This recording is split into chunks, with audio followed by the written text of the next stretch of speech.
Hello everyone, आज है 15 दिसंबर और आज इस वीडियो में हम बात करेंगे आईटीसी लिमिटेड के बारे में। 340 रुपए से भी नीचे ये शेयर ट्रेड कर रहा है। एक अच्छी रफ्तार आईटीसी ने देखी, उसके बाद लंबे समय से अगर आप देखो तो धीरे धीरे करके ये थोड़ी बहुत ही सही लेकिन गिरावट दिखा रहा है हर रोज।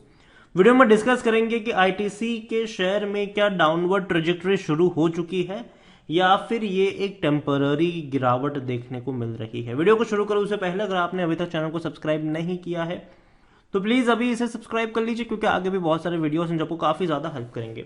तो 340 रुपए के आसपास आईटीसी का शेयर ट्रेड कर रहा है। आज देखो आईटीसी के शेयर में आपको गिरावट देखने को मिली जरूर है। यहाँ पर 345 रुपए के आसपास शेयर था, वहां से लगातार टूटता चला गया और काफी बड़ी गिरावट यहाँ पर नहीं कह सकते क्योंकि तकरीबन 2% की ही यहाँ पर यह गिरावट है, लेकिन आज बाजार में काफी बड़ी गिरावट थी। अगर हम सेंसेक्स की ही बात करें तो आज सेंसेक्स तकरीबन 900 पॉइंट तक टूट चुका है। काफी बड़ी गिरावट आज हमें बाजार में देखने को मिली और आईटीसी में कोई उतनी बड़ी गिरावट मेरे हिसाब से नहीं है, लेकिन फिर भी हाँ, गिरावट तो है और उसी के बारे में डिस्कस भी करेंगे। पिछले एक महीने में अगर आप देखो तो काफी ज्यादा तेजी और गिरावट वाला माहौल रहा है। यहाँ पर 335 रुपए के आसपास गया, वापस 345 तक गया लेकिन टूट गया। और अगर आप देखें तो कोई उतना बड़ा प्राइस रेंज पिछले एक महीने में देखने को नहीं मिला है। 335 का लो है, 345 का हाई है, मतलब कोई उतना बड़ा फ्लक्चुएट ये नहीं कर रहा है शेयर। लेकिन एक साल में अगर आप देखो तो काफी अच्छा परफॉर्म किया है, 52% का ग्रोथ है और 200 रुपए से काफी बेहतरीन रफ्तार पकड़ी थी। और जो हाई जो इसने बनाया था वो 360 रुपए के आसपास, और पिछले कुछ दिनों से अगर आप देखो तो ये इसी रेंज के आसपास अटका हुआ है। ना ही कोई बड़ी तेजी है ना ही कोई बड़ी गिरावट है। कह सकते हो कि हाँ, इस रेंज के आसपास ये कंसोलिडेट कर रहा है, बिल्कुल उसी तरीके से जिस तरीके से मई महीने में ये कंसोलिडेट कर रहा था इस साल के। लेकिन 5 साल का ग्राफ देखोगे तो 28% का ग्रोथ है। देखो तेजी जो आई है वो बहुत ही अच्छी थी। कोविड देखो लंबा समय इससे पहले भी इसने कंसोलिडेट किया था साल 2021 में, लेकिन 22 में काफी बड़ी तेजी इसने दिखा दी, काफी बड़ी तेजी दिखा दी है इसने। आईटीसी हम सब जानते हैं कि देखो इनका जो मेन बिजनेस है वो टोबैको का ही है, सिगरेट और टोबैको का ही है। लेकिन इसके अलावा कंपनी जो है वो एफएमसीजी के बिजनेस में है, होटल बिजनेसेस में है, पैकेजिंग के बिजनेस में, एग्री बिजनेस में, छोटा सा आईटी बिजनेस भी है इनका। कई सारे बिजनेस अभी एक ही के अंडर क्लब है, लेकिन आने वाले दौर में जब ये सारे बिजनेस डीमर्ज हो गए तो कहीं ना कहीं एक वैल्यू अनलॉक होगी और तब सबसे बड़ा फायदा होने वाला है। अभी देखो लेकिन उसमें काफी लंबा वक्त लगेगा, ठीक है। ऐसा नहीं है कि 1-2 महीने में होगा या 6-7 महीने में होगा, लंबा वक्त लगेगा। और मैनेजमेंट ने इस चीज को लेकर इनकार भी नहीं किया। उनका कहना है कि हाँ, ये जो डीमर्ज है वो आज नहीं तो कल करेंगे जरूर। आईटीसी लार्ज कैप शेयर है, 4,27,000 करोड़ से भी ज्यादा का मार्केट कैप है। वॉल्यूम्स 81 लाख के आसपास का वॉल्यूम है, मतलब अच्छे वॉल्यूम्स ट्रेड जरूर हो रहे हैं और अच्छा मुनाफा करने वाली कंपनी है। 17,000 करोड़ से भी ज्यादा का इनका रेवेन्यू था सितंबर क्वार्टर में, जो पिछले साल इसी क्वार्टर में 13,000 करोड़ था। और प्रॉफिट अगर आप देखो तो 4,620 करोड़ के आसपास का प्रॉफिट इसने कमाया, जो पिछले साल इसी क्वार्टर में 3,700 करोड़ के आसपास का था। मतलब कंपनी के रेवेन्यू और प्रॉफिट्स दोनों ही काफी अच्छे हैं, जो कि बहुत अच्छी बात है। और कंपनी में हम प्रमोटर अगर देखें तो एज सच कोई प्रमोटर है नहीं। यहाँ पर 13.47% यहाँ पर एफआईएल्स के पास है। एफआईएल्स ने काफी अच्छी खरीदारी करी है। म्यूचुअल फंड के पास 9.59% की होल्डिंग है, 20.72% इंश्योरेंस कंपनी के पास है और दोनों ने हल्की हल्की सही लेकिन बिकवाली जरूर करी है। टोबैको मैन्युफैक्चर इंडिया लिमिटेड 24.02% की होल्डिंग के साथ यहां पर है और कंपनी एक अच्छा डिविडेंड भी पे करती है हर साल। और हो सकता है कि अगले साल आपको ज्यादा डिविडेंड पे करती नजर आए, क्योंकि जब ये 200 रुपए के आसपास था तभी इसने मतलब एक साल में 10-11 रुपए का डिविडेंड पे कर रहा था। अभी अगर ये 300 रुपए के आसपास है तो एक्सपेक्टेड जरूर होगा कि अगले साल थोड़ा सा और डिविडेंड आपको देखने को मिल जाए। यहाँ पर अभी एक इंटरव्यू भी हुआ था जिसमें एक फंड मैनेजर है, उनकी तरफ से स्टेटमेंट भी दिया था कि ITC should be trading at 200 rupees. उनका ये कहना है कि एक्चुअली में आईटीसी 200 रुपए के आसपास ट्रेड करना चाहिए और उनके कुछ रीजंस भी उन्होंने वहां पर बताए थे।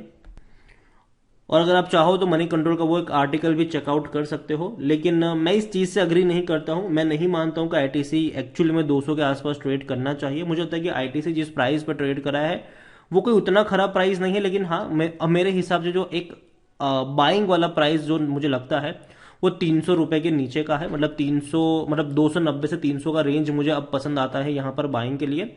जब भी आपको 200 के आसपास मिल रहा था, कई सारे वीडियोस मेरे थे, मैंने कहा था कि हाँ खरीदारी करो खरीदारी करो खरीदारी करो, क्योंकि कंपनी की अगर हम बात करें तो उनके जितने भी बिजनेसेस है वो काफी अच्छी तरीके से वेल मैनेज्ड है। एफएमसीजी में काफी बड़ा पोटेंशियल मुझे नजर आता है यहाँ पर लॉन्ग टर्म में, और कंपनी वहां पर अच्छा कर भी रही है। 91% लोग अकॉर्डिंग टू मनीकॉर्नर यूजर खरीदने की बात कर रहे हैं, बेचने की बात कोई भी नहीं कर रहा है, मैं भी नहीं करूंगा। 9% लोग कह रहे हैं कि होल्ड करो। और आईटीसी को लेकर अगर आप देखो तो भाई साहब केआर चौकसी की खरीदारी की रिकमेंडेशन है, 400 रुपए का टारगेट है। आईसीआईसीआई डायरेक्ट की खरीदारी की रिकमेंडेशन है, 405 रुपए का टारगेट है।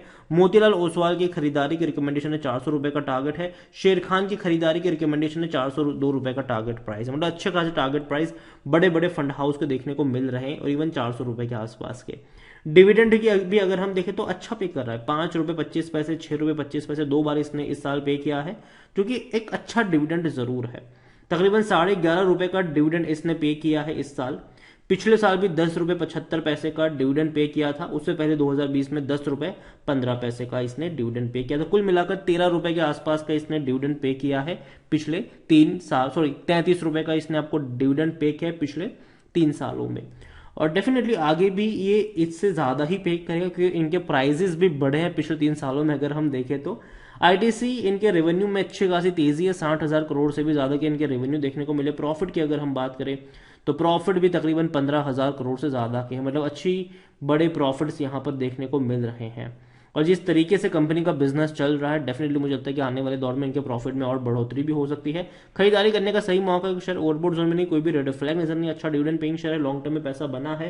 हालांकि करंट प्राइस थोड़ी ज्यादा है और ये मैं भी मानता हूं, लेकिन फिर भी मुझे लगता नहीं कि कंपनी उतनी महंगी है, क्योंकि कंपनी के जितने सारे बिजनेसेस है और आने वाले दौर में अगर आपका पर्सपेक्टिव आने वाले 5-6 सालों का है, तो मुझे लगता है कि आने वाले दौर में जब वैल्यू अनलॉक होगी तो और बड़े फायदे आपको देखने को मिलेंगे। 28 का पी है, सेक्टर भी 50 का है, मतलब सस्ता अभी भी है। और 91% एनालिस्ट कहते हैं खरीदारी करो। मेरी क्या रिकमेंडेशन है, पहली चीज तो मैंने पहले कहा बेचने की सलाह नहीं है, लेकिन जहां तक बात है फ्रेश बाइंग को लेकर, तो वहां पर मैं कौन सा रेंज मुझे पसंद आता है वो भी मैं आपको यहां पर बताऊंगा। लेकिन यहां पर अगर आप देखोगे तो प्रमोटर कोई नहीं है, mutual fund, other domestic institutions, FIIs बहुत बड़ी क्वांटिटी में है। रिटेल और अदर की मिलाकर 14.92% की होल्डिंग है, जिसमें से रिटेल इन्वेस्टर के पास 11.47% की होल्डिंग देखने को मिल रही है। आईटीसी इग्नोर करने वाली कंपनी नहीं है, और लेकिन हाँ एक चीज ये भी कहूंगा कि एक बड़ी रफ्तार दिखाने के बाद ये लंबे समय तक कंसोलिडेट करता है, ये हमने पहले भी देखा है।